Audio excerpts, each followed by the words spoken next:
یاد رکھیے میاں بیوی کے جھگڑے کا حل یہ نہیں ہے کہ فوراً طلاق دے کر معاملے کو ختم کر دیا جائے، طلاق دی بات ختم، کلوز بک، اور بعد میں افسوس کے سوا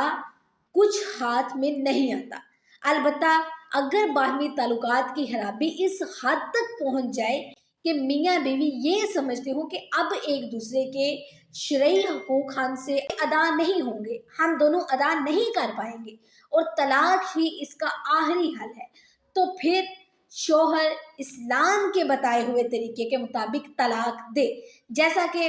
شریعت میں اس کی تفصیل موجود ہے۔ اچھا، اس کے علاوہ ایک اور چیز جو سامنے آئی ہے کہ طلاق کا جو بنیادی سبب ہے وہ میاں بیوی کے درمیان ذہنی ہم آہنگی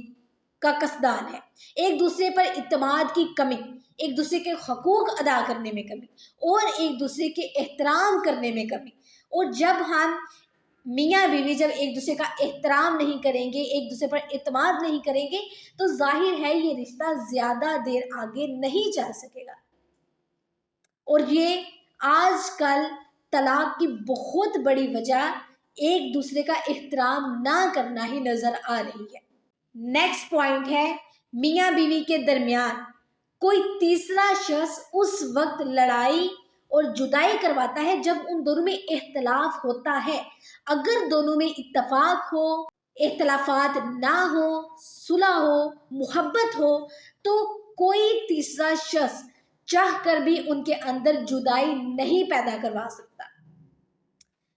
میاں بیوی میں پائے جانے والی بری عادات جوتے میں لگے ہوئی کیل کی طرح ہوتی ہیں۔ اب کیل والا جوتا پہن کر کوئی آخر کیسے چل سکتا ہے؟ لہٰذا اگر دونوں نے چلنا ہے تو اس کیل یعنی کہ اپنی اپنی بری عادات کو نکالنا ہوگا، کمپرومائز کرنا ہوگا۔